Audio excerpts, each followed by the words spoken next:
So, what's been happening in Pakistan lately? Well, there's this string of mysterious deaths. They're being called the ghost killings. And it looks like they might all be connected to one single massive question.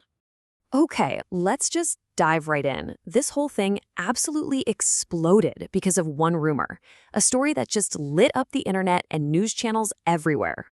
It all kicked off on December 18th. The rumor was that Dawood Ibrahim, probably India's most wanted man, and the guy behind the 1993 Mumbai bombings, had been poisoned, right in his own safe house in Karachi. But almost immediately, the story just splits in two. On one side, you have all these media reports saying he's either dead or in critical condition, but on the other side, his top aide comes out and says he's 1,000% fit and is actually getting ready to celebrate his birthday. So, what's going on? Was it a successful hit that's being covered up, a botched attempt, or just a whole lot of smoke and mirrors? Now, here's where it gets really, really interesting. This whole story about Dawood, as huge as it is, isn't happening in a vacuum. Nope. It's actually just the very, very visible tip of a much, much deadlier iceberg. Because when you zoom out from this one incident and you look at what's been happening over the last year, a pretty clear and honestly a pretty chilling pattern starts to take shape all across Pakistan. 21. That's the number you need to remember. Over the last 11 months, 21 high-profile anti-India terrorists have been systematically killed one by one inside Pakistan. And just look at the speed of it all, especially this past December. I mean, on the first, a Khalistani terrorist dies. 2 days later, a militant is gunned down. Then, just 2 days after that, the mastermind of the 26/11 attacks gets poisoned while he's inside a prison. That's 3 major targets taken off the board in less than a week. So you see, this isn't random at all. There is a playbook here. The methods are almost always the same. It's either poison or it's a visit from these so-called unknown gunmen. And the victims? Well, they're all pulled straight from India's most wanted list, usually a mix of Kashmiri and Khalistani militants. So this brings us to the first major theory, and it's the one a lot of people are pointing to, that India's intelligence agency, RAW, is back in business. And to really get why, you have to ask yourself, is history repeating itself? See, Pakistan's suspicion isn't just coming out of thin air. It's rooted in this memory of a covert war that happened back in the 1980s, when these old wounds first opened up. So the story goes, back then, with terror attacks on the rise in India, RAW decided to fight fire with fire.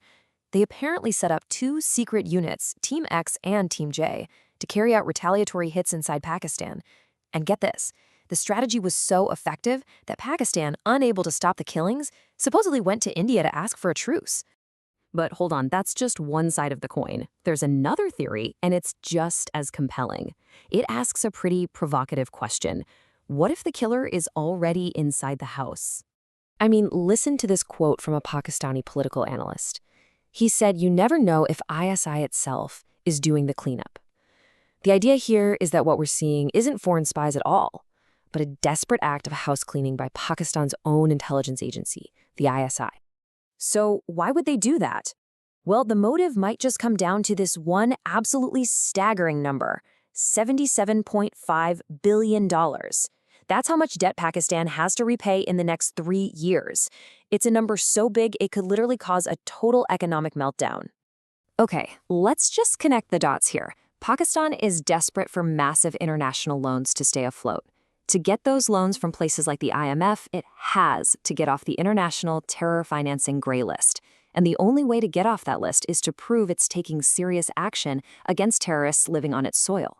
So suddenly, eliminating these guys, these former assets, isn't just a choice anymore. It becomes a matter of pure economic survival. And all of that brings us right back to where we started, stuck between 2 really powerful theories for a mystery that is very much still unsolved. So what we're left with are these 2 competing realities. On one hand, you have the possibility of a revived spy war, with India's RAW agency methodically hunting down its enemies. But on the other hand, you have this idea of a desperate internal cleanup, with Pakistan's ISI basically erasing its own past to save its future. And that leaves us with the ultimate question, doesn't it? In this shadowy world of spies and geopolitics, what's a more powerful driver of action? Is it revenge for old wounds, or is it the cold, hard logic of survival?